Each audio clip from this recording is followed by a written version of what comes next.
Selamat pagi Bu Guru, saya Marsha Salwani. Jadi kali ini saya akan menjelaskan materi matematika wajib. Ya, materi yang pertama dimensi 3.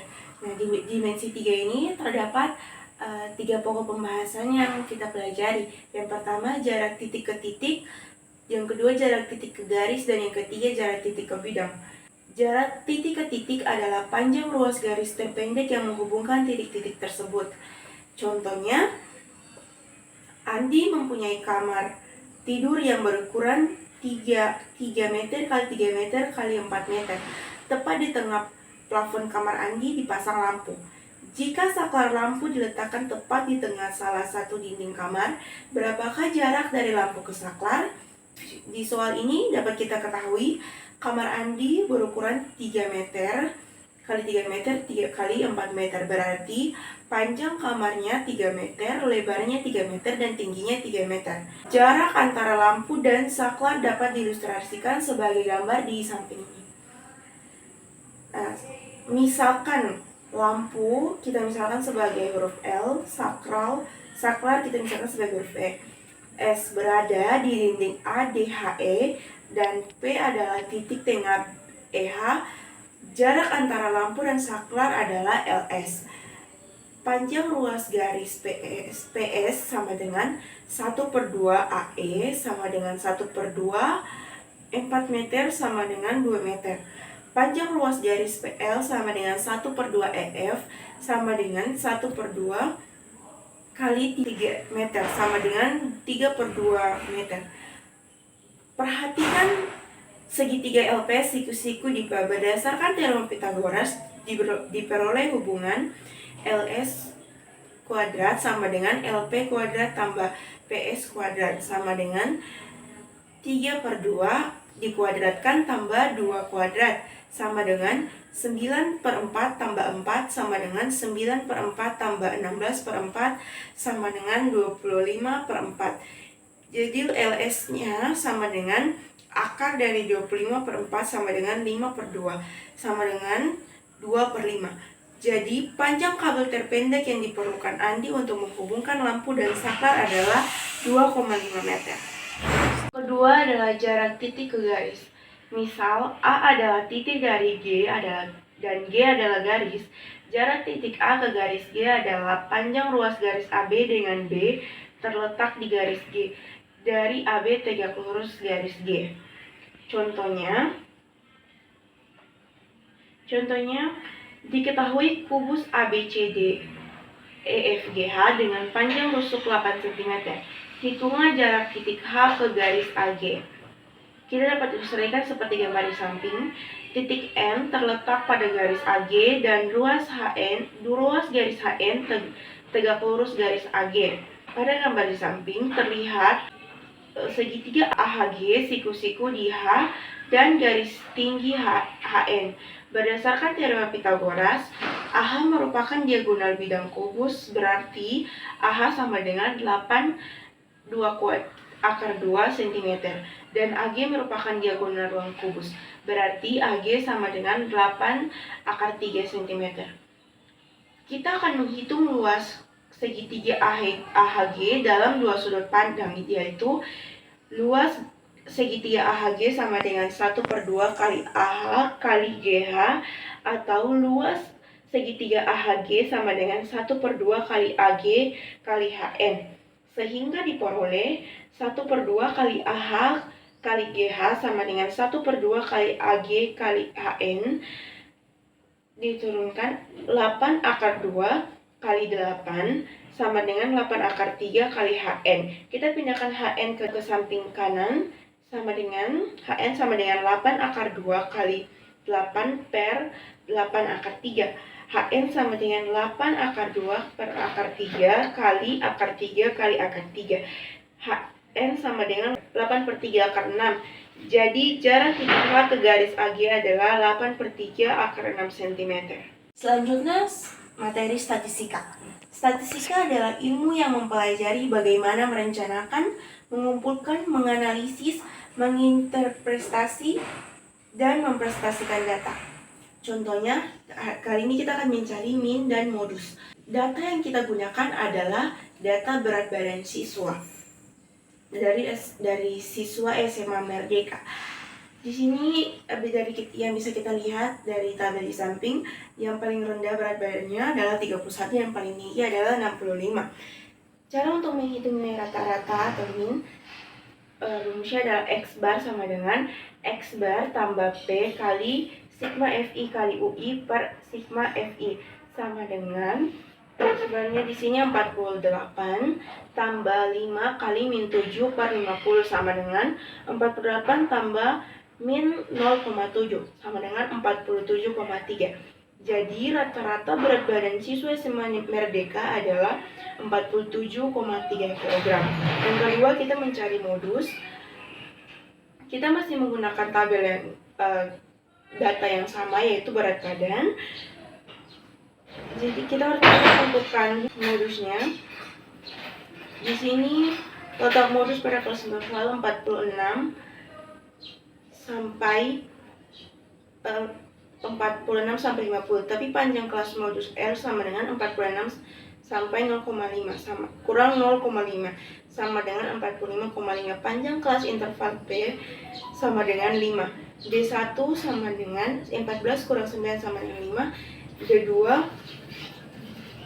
sama dengan 14 kurang 10 sama dengan 4.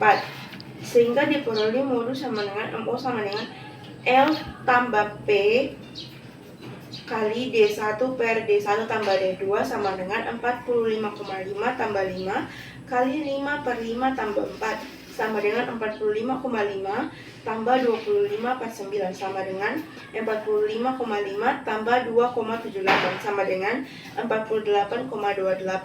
Jadi modus berat badan siswa SMA Merdeka adalah 48,28 kg. Materi selanjutnya, kaidah pencacahan. Kaidah pencacahan adalah aturan membilang untuk mengetahui banyaknya kejadian atau objek-objek tertentu yang muncul. Dikatakan pencacahan karena hasilnya berupa sebuah bilangan caca. Terdapat 3 aturan dalam mencaca, yakni aturan pengisian tempat yang tersedia, aturan permutasi, dan aturan kombinasi. Contohnya, seorang mempunyai 3 pasang sepatu dan 5 pasang kaos kaki. Dengan aturan tabel, tentukan banyaknya cara orang tersebut dalam menggunakan sepatu dan kaos kaki. Misalkan, sepatu adalah P. Karena sepatu ada 3 pasang, jadi P1, P2, P3. Kaos kaki adalah K, kaki K1, K2, K3, K4, dan K5. Contohnya seperti tabel di samping. Bagian sepatu kita taruh dalam vertikal dan kaos kaki kita taruh secara horizontal. Maka kita gabungkan. Jadi banyaknya susunan yang dapat kita susun dengan 3 pasang sepatu dan 5 pasang kaos kaki adalah 15 pasang. Selanjutnya faktorial. Sebelum membahas permutasi, akan dikenalkan terlebih dahulu notasi faktorial, yaitu jika n bilangan asli, maka n faktorial ditulis n tanda seru, didefinisikan sebagai berikut. N faktorial sama dengan n kali n kurang 1 kali n kurang 2 kali n kurang 3 kali seterusnya kali 3 kali 2 kali 1. Dan non faktorial didefinisikan sebagai 1. Contohnya, hitunglah setiap nilai faktorial berikut ini. Dengan menggunakan definisi faktorial dapat kita buat menjadi 3 faktorial sama dengan 3 kali 2 kali 1 sama dengan 6. B, 6 faktorial per 4 faktorial kali 2 faktorial sama dengan 6 kali 5 kali 4 kali 3 kali 2 kali 1 per 4 kali 3 kali 2 kali 1 kali 2 kali 1 sama dengan 6 kali 5 per 2 kali 1 sama dengan 15. C, 8 faktorial kali 2 faktorial per 6 faktorial kali 5 faktorial sama dengan 8 kali 7 kali 6 faktorial kali 2 kali 1. 6 faktorial kali 5 kali 4 kali 3 kali 2 kali 1 sama dengan 8 kali 7 per 5 kali 4 kali 3 sama dengan 14 per 15. Selanjutnya adalah materi peluang. Peluang adalah harga angka yang menunjukkan seberapa besar kemungkinan suatu peristiwa atau kejadian akan terjadi. Contohnya, Pada pelemparan sebuah dadu, tentukan A. Peluang muncul mata dadu berangka ganjil, dan B. Peluang muncul mata dadu berangka kurang dari 3. Jawabannya, ruang sampel pelemparan sebuah dadu S sama dengan 1, 2, 3, 4, 5, 6. Sehingga NS-nya sama dengan 6. A. Misal A adalah kejadian muncul mata dadu berangka ganjil, maka A sama dengan 1, 3, 5, sehingga NA sama dengan 3. Peluang A adalah PA, sama dengan N kali A per N kali S, sama dengan 3 per 6, sama dengan 1 per 2. B. Misal B adalah kejadian muncul mata dadu berangka kurang dari 3, maka B sama dengan 1, 2, dan 2, sehingga NB sama dengan 2. Peluang B adalah PB sama dengan NB per NS sama dengan 2 per 6 sama dengan 1 per 3. Contoh selanjutnya, peluang dengan permutasi. Ada 10 ekor kuda berlomba dalam sebuah pacuan. Tiap-tiap kuda diberi nomor 1, nomor 2, sampai dengan nomor 10.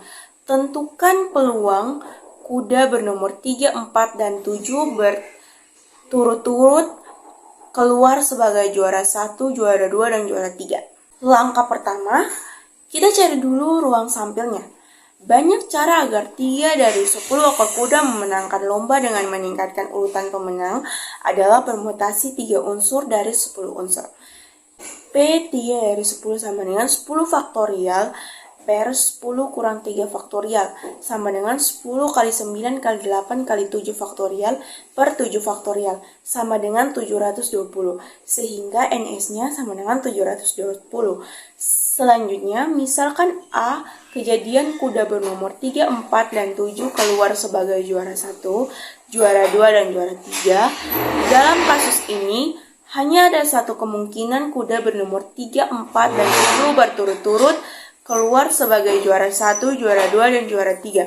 Sehingga peluangnya adalah PA sama dengan NA per NS sama dengan 1 per 720.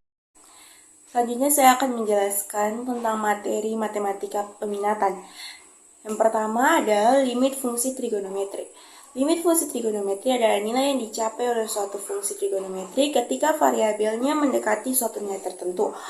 Contohnya, limit X menuju 3pi per 4 tan X tambah 2 sama dengan tan 3 kali 3pi per 4 tambah 2 sama dengan tan 45 derajat tambah 2 sama dengan 1 tambah 2 sama dengan 3. Selanjutnya, nilai dari limit X menuju 0 sin 2X per sin 6X sama dengan substitusi langsung X sama dengan 0 akan menghasilkan bentuk tertentu 0 per 0. Berdasarkan rumus fungsi trigonometri, limit X menuju 0 sin AX per sin BX sama dengan A per X, maka dari soal tersebut diketahui A sama dengan 2 dan B sama dengan 3. Jadi, nilai dari limit X menuju 0 sin 2X per sin 3X sama dengan 2 per 3. Materi yang kedua yaitu limit fungsi tak hingga. Limit fungsi tak hingga adalah konsep limit yang melibatkan lambang tak terhingga atau min tak terhingga, yaitu bila nilai fungsi fx membesar atau mengecil tanpa batas. Contohnya, tentukan nilai limit x tak terhingga x kuadrat kurang 2x tambah 3 per x tambah 3. Dengan limit x menuju tak hingga, karena nilai pangkat yang paling tinggi adalah x pangkat 2, jadi 5x menuju tak terhingga, x pangkat 2 per x pangkat 2 kurang 2x per x pangkat 3, x pangkat 2 tambah sama dengan limit x menuju tak terhingga, x pangkat 2 per x pangkat 2 kurang 2x per x pangkat 2 tambah 3 per x tambah 2 per x per x pangkat 2 tambah 3 per x sama dengan kita substitusikan menjadi limit X menuju tak hingga 1 kurang 2 per X tambah 3 per X pangkat 2 per 1 per X tambah 3X sama dengan limit X menuju tak hingga 1 sama dengan 1 kurang 0 tambah 0 per 0 tambah 0. Hasilnya adalah tak hingga. Yang kedua, tentukan nilai limit X menuju tak hingga 2X tambah 3 per 3X pangkat 2 tambah 5X kurang 2X sama dengan limit X menuju tak hingga 2X per X pangkat 2 tambah 3 per X pangkat 2 per 3X pangkat 2 per X pangkat 2 tambah 5X per X pangkat 2 kurang 2 per X pangkat 2. Hasilnya sama dengan 0 tambah 0 per 3 tambah 0 kurang 0 sama dengan 0 per 3. Hasilnya adalah 0. Materi selanjutnya adalah turunan trigonometri. Turunan trigonometri adalah persamaan turunan yang melibatkan fungsi-fungsi trigonometri. Contohnya, fx sama dengan sin x kuadrat sin x. Jawaban kita membuatnya, pilih x U sama dengan X pangkat 3. Diubah menjadi U aksen sama dengan 2X. V sin X diubah menjadi V aksen sama dengan turunan sin X adalah cos X. Fx sama dengan X pangkat 2 sin X sama dengan U kali V. Maka F aksen X sama dengan U aksen kali V tambah U kali V aksen. Fx sama dengan 2 kali sin X tambah X pangkat 2 cos X. Contoh yang kedua, Fx sama dengan 3 sin X tambah kotangen X. Di mana U sama dengan 3X, U aksen sama dengan 3. V sama dengan sin X, V aksen sama dengan cos X. W sama dengan kotangen X. W aksen sama dengan min kosekan kuadrat X. Fx sama dengan 3x sin X tambah kotangen X sama dengan U kali V tambah W. Maka F aksen X sama dengan U aksen kali V tambah U kali V aksen tambah W aksen. F aksen X sama dengan 3 sin X tambah 3x cos X tambah min kosekan kuadrat X. Sama dengan 3 sin X tambah 3 cos X sama dengan kosekan kuadrat X. Selanjutnya, materi aplikasi turunan fungsi trigonometri. Aplikasi turunan fungsi trigonometri adalah untuk menentukan kecepatan dan percepatan pada suatu fungsi trigonometri. Contohnya, tentukan gradien garis singgung kurva Y sin 2X kurang pi per 6 di X sama dengan pi per 2. Penyelesaiannya, yang pertama, tentukan turunan pertama dari fungsi Y. Y sama dengan sin 2X kurang pi per 6. dy per dx sama dengan 2 kosekan kali 2X kurang pi per 6. Kedua, tentukan gradien garis singgung M.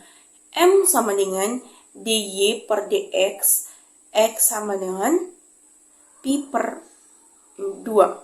M sama dengan 2 cos kali 2 pi per 2 kurang pi per 6 sama dengan 2 cos 5 pi per 6 sama dengan 2 kali min 1 per 2 akar 3 sama dengan min akar 3. Jadi, gradien garis singgung kurva adalah min akar 3. Contoh yang kedua, tentukan interval fungsi naik dan fungsi turun dari fungsi trigonometri. Fx sama dengan cos X pada interval 0,360 derajat. Penyelesaiannya, tentukan turunan pertama fungsi Fx. Fx sama dengan cos X. F aksen X sama dengan sin X. Turunan Y sama dengan cos X adalah Y aksen sama dengan sin X. Tentukan membuat 0 fungsi Fx. F aksen X sama dengan 0. Min sin X sama dengan 0. Sin X sama dengan 0. X sama dengan 0 derajat, 180 derajat, 360 derajat. Uji nilai fungsi f(x), f aksen S pada garis bilangan dan beri tanda. Ini adalah gambarnya. Ini adalah gambar uji nilainya. Kesimpulannya, syarat f(x) naik adalah f aksen X sama dengan X aksen X lebih besar dari 0, sehingga berdasarkan gambar di samping, f(x) naik pada interval 180 derajat kurang dari X kurang dari 360 derajat. Kedua, syarat f(x) turun adalah f aksen X kurang dari 0, sehingga berdasarkan gambar di samping, f(x) turun pada interval 0 derajat kurang dari X kurang dari 180 derajat. Nah, itu adalah penjelasan singkat tentang materi matematika peminatan.